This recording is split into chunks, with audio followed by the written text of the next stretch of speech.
Donde quiera que se mire, no se encuentra más que individuos que se conducen como grandes héroes y santos. ¿Dónde se ha podido contemplar en el pasado tanto valor?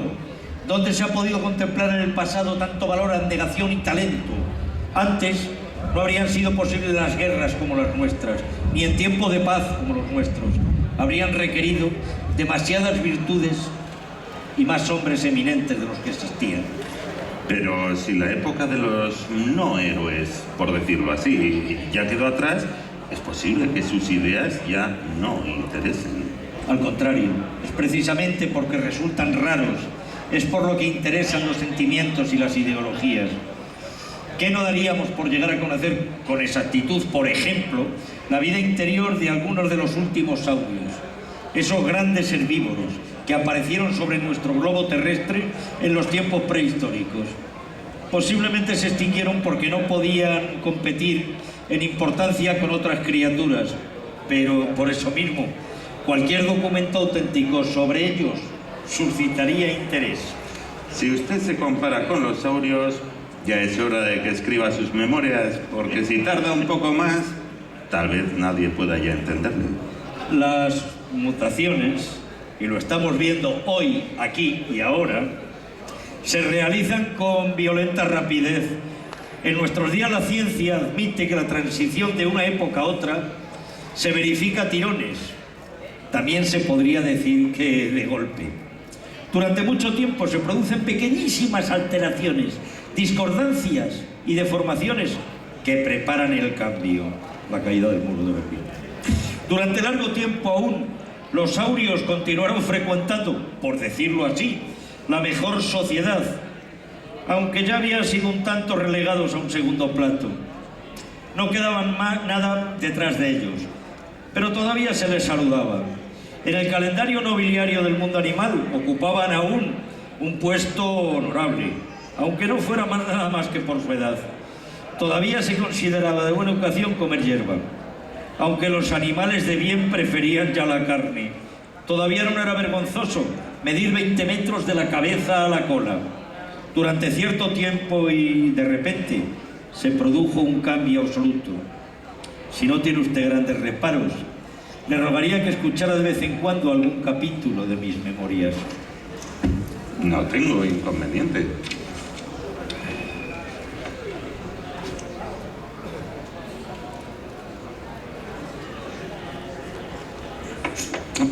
Por favor.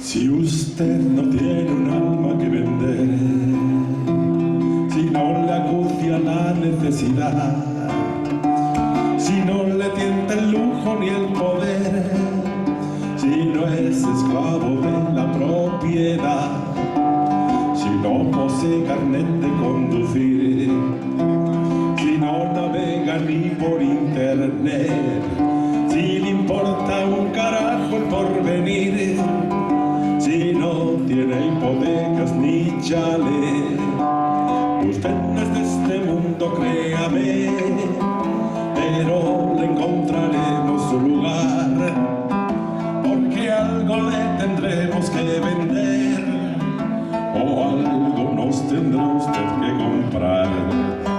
Si depende de un sueldo nada más, si vive en un pisito de alquiler, si no hace ningún daño a los demás, si su único enemigo es solo usted, si en todos estos años no trepó, si nunca se abrió paso un plan brutal, si alguna vez favores devolvió, si a ratos se siente sentimental, usted no es de este mundo, créame, pero le encontraremos su lugar, porque algo le tendremos que vender, o algo nos tendrá usted que comprar. Si en sus marchas no cabe la nupcial, si los himnos castrenses le dan por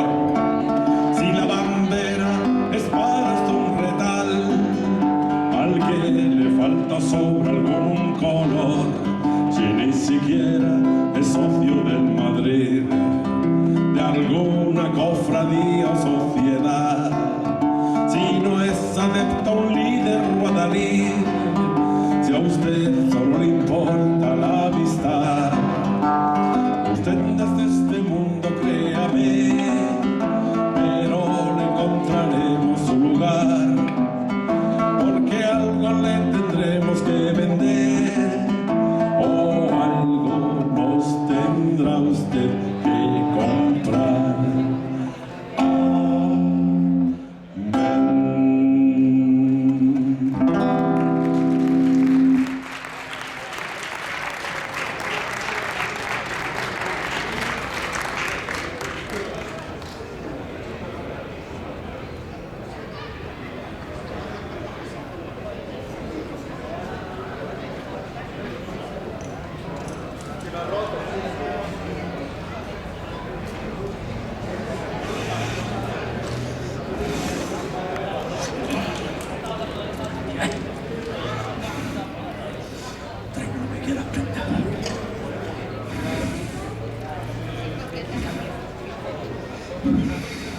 Ziffel tiene ya un capítulo de sus memorias en el bolsillo interior de su chaqueta y espera a Cale.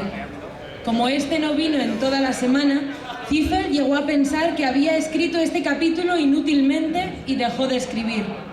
A excepción de Cale, no conocía en Helsingfors a nadie que hablase alemán.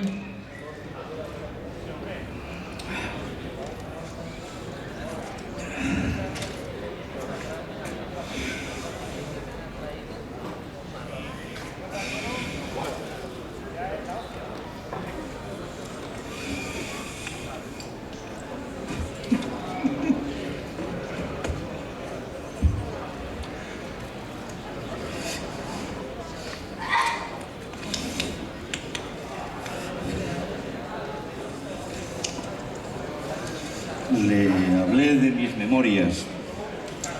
Comienzo con una introducción en la que hago observar modestamente que las opiniones que me propongo exponer eran, al menos hasta hace poco tiempo, las opiniones de millones de personas. De modo que no es posible que carezcan totalmente de interés. Paso por alto la introducción. Y otro pasaje, y llego inmediatamente después a la exposición sobre la educación que he recibido. Considero este estudio muy interesante y algunos puntos verdaderamente notables. Inclínese un poco hacia adelante para que el ruido del local no le distraiga. Le leo. Sé que con frecuencia se pone en duda la calidad de nuestras escuelas. Sublime principio sobre el que se basan no es conocido o no es apreciado en su justo valor. Consiste en la introducción enseguida al adolescente a su edad más delicada en el mundo tal y como es, sin rodeos, sin decirle nada. Si se arroja en la ciénaga, nada o traga fango.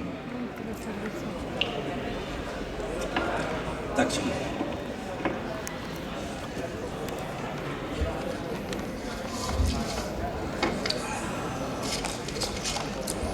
Los profesores tienen la abnegada misión de encarnar a los tipos fundamentales de la humanidad, con lo que el adolescente tendrá que habérsela más tarde a lo largo de su vida.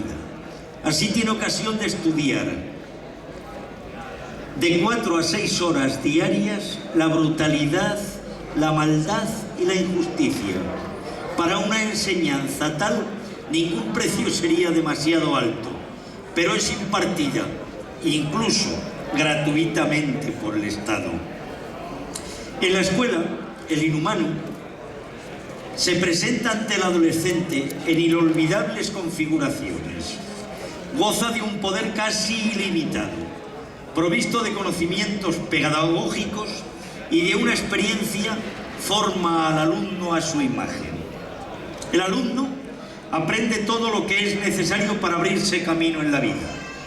Las mismas enseñanzas que son necesarias para abrirse camino en la escuela. Se trata del fraude, la simulación de conocimientos, la habilidad para vengarse impunemente, para asimilar con rapidez los lugares comunes, la adulación, el servilismo, la disposición para delatar a los compañeros ante los superiores, etcétera, etcétera. Lo más importante es el conocimiento del hombre, y del alumno lo tendrá por el conocimiento de los profesores. Tiene que descubrir la debilidad de los maestros y saber aprovecharse de ellas. De lo contrario, nunca podrá oponer resistencia al sinfín de bienes culturales totalmente inútiles que le quieren inculcar. Nuestro mejor profesor era un hombre alto, asombrosamente feo, que en su juventud, según dicen, había aspirado a una cátedra, aunque fracasó en el intento. Esta decepción le hizo que se desarrollaran todas las energías latentes en él. Le gustaba someternos de improviso a un examen y lanzaba grititos de placer cuando no sabíamos contestar. Pero aún se hizo más odioso por su costumbre de meterse detrás del encerado 2 o 3 veces cada clase para pescar en su bolsillo, en el bolsillo de su chaqueta, un trozo de queso sin envolver que masticaba mientras seguía explicando. Nos daba clases de química, pero lo mismo podía habernos enseñado a desenredar madejas. Necesitaba una materia de enseñanza, como los actores necesitan un argumento para su lucimiento. Su deber era hacer de nosotros hombres. No le salía mal. No aprendimos química con él, pero sí aprendimos a vengarnos. Todos los años venía un inspector y decía que quería ver lo que aprendíamos. Pero nosotros sabíamos que lo que venía a ver era lo que enseñaban los profesores. Una de las veces que vino, aprovechamos la ocasión para hundir a nuestro profesor. No respondimos a una sola pregunta. Continuamos sentados como imbéciles. Ese día no mostró aquel hombre ningún placer por nuestra ignorancia. Contrajo una ictericia que le estuvo en cama bastante tiempo, y cuando volvió, nunca ya más fue el voluptuoso masticador de queso que era antes. El profesor de francés tenía otra debilidad. Veneraba a una diosa maligna que exigía terribles sacrificios. La justicia. Mi compañero, llamémosle B, fue el que sacó provecho más hábilmente. Al corregir los ejercicios escritos, de cuya calidad dependía nuestro paso a la clase siguiente, el profesor tenía la costumbre de anotar en una hoja aparte, después de cada nombre, el número de faltas. A la derecha de las faltas escribía las notas, de manera que le resultaba claro con un simple golpe de vista. Por ejemplo, 0 faltas daba por resultado un 1, la mejor nota. 10 faltas, un 2, etcétera, etcétera. En nuestros ejercicios subrayaba las faltas en rojo. Los menos hábiles trataban a veces de raspar con una navajita algunos trazos en rojo y se acercaban después al profesor y le hacían observar que no había ningún error en la forma total del número de faltas, que era demasiado alto. El profesor cogía el papel, lo inclinaba simplemente de un lado y percibía las partes satinadas por el pulimento de la uña del pulgar sobre las superficies rasgadas. Mi compañero B procedía de otro modo. En su ejercicio ya corregido, subrayaba con tinta roja algunos pasajes correctamente perfectos y avanzaba con aire ofendido preguntando qué era lo que estaba mal. El profesor tenía que admitir lo que no estaba mal, raspar él mismo los trazos rojos, restar las borradas del total de las faltas de su hoja y naturalmente con esto modificaba también la nota. Hay que reconocer que este compañero, este alumno, había aprendido a discurrir en la escuela. El Estado asegura de una manera muy simple la vitalidad de la enseñanza. Como cada profesor tenía que enseñar año tras año una determinada cantidad de conocimientos, perdía completamente el interés por la materia y nada le desviaba ya de tal fin, desplegar sus energías vitales en los alumnos. Todas sus frustraciones, sus preocupaciones económicas, sus desdichas familiares, las arreglaba en clase, haciendo participar en ellas a sus alumnos, sin ningún interés por la asignatura. podía concentrarse de forma tal en las almas de los muchachos y enseñarles todas las formas de fraude. Así les preparaba para entrar en el mundo en el que se enfrentarían precisamente con gentes como él, seres deformados, corrompidos, pillos. Parece que actualmente en las escuelas, o al menos en algunas, están basadas sobre otros principios que los de mis años escolares. Los niños serían tratados en ellas con justicia y comprensión. Si fuera así, lo sentiría mucho. Nosotros aprendimos en la escuela cosas como las diferencias sociales. Esto forma parte de las materias de enseñanza. Los hijos de la gente bien estaban mejor tratados que los hijos de la gente que trabajaba. Si llegara a ser suprimida esta disciplina, los actuales planes escolares, los jóvenes, tendrían que aprender en la vida la distinción en el trato tan fundamentalmente importante. Todo lo que habían aprendido del trato de los profesores les induciría en la vida real, que es tan distinta de la de la escuela, a cometer los actos más ridículos. Serían ingeniosamente desengañados acerca de cómo el mundo se comportaría con ellos. Contarían con el fair play, la benevolencia y el interés. Serían entregadas a la sociedad, sin aprendizaje y sin recursos. Yo sí que fui preparado de un modo completamente distinto. Yo entré en la vida provisto de sólidos conocimientos sobre la naturaleza humana. Después de haber terminado hasta cierto punto mi educación, tenía motivos para creer que, dotado de algunos vicios medianos y añadiendo algunas ruindades no demasiado difíciles de aprender, llegaría a defenderme bastante bien en la vida. Pero era una ilusión. Un día de pronto se exigieron virtudes. Y con esto termino por hoy, porque ya le he fatigado bastante. Su indulgente opinión respecto a la escuela es poco común y, por así decirlo, de un elevado punto de vista. En todo caso, ahora es cuando me doy cuenta que yo también aprendí algo.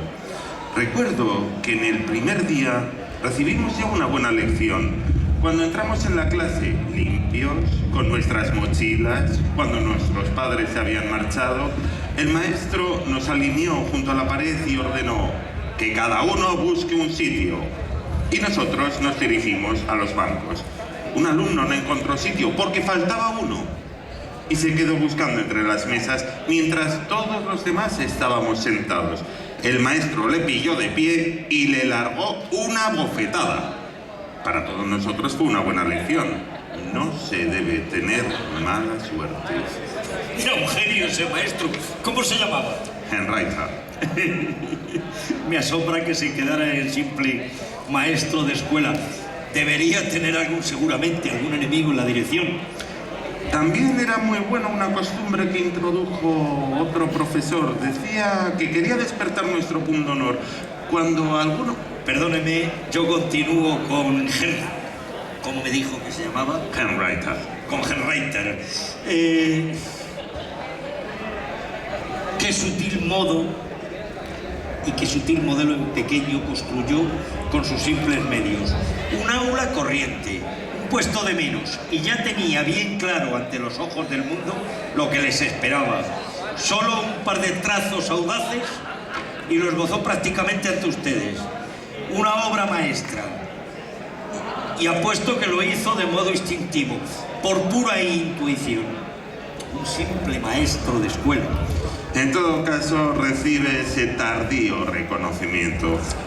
El otro era mucho más vulgar. Era partidario de la limpieza. Cuando alguno usaba un pañuelo sucio porque su madre no había tenido ninguno limpio que darle, le obligaba a levantarse y a decir, agitando el pañuelo, ¡tengo una bandera de mocos! Está bien, pero no pasa de ser una medianía. Usted mismo dice que quería despertar el pundonor. Era un espíritu convencional. Henrietta tenía la chispa del ingenio. No daba la solución, se limitaba a plantear el problema con fuerza, a reflejar la realidad. Les dejaba por completo a ustedes el trabajo de sacar las conclusiones. El resultaba mucho más fecundo. Le estoy agradecido por haberme hecho conocer un espíritu como ese. No, ¿y por qué? ¿Salud? Salud.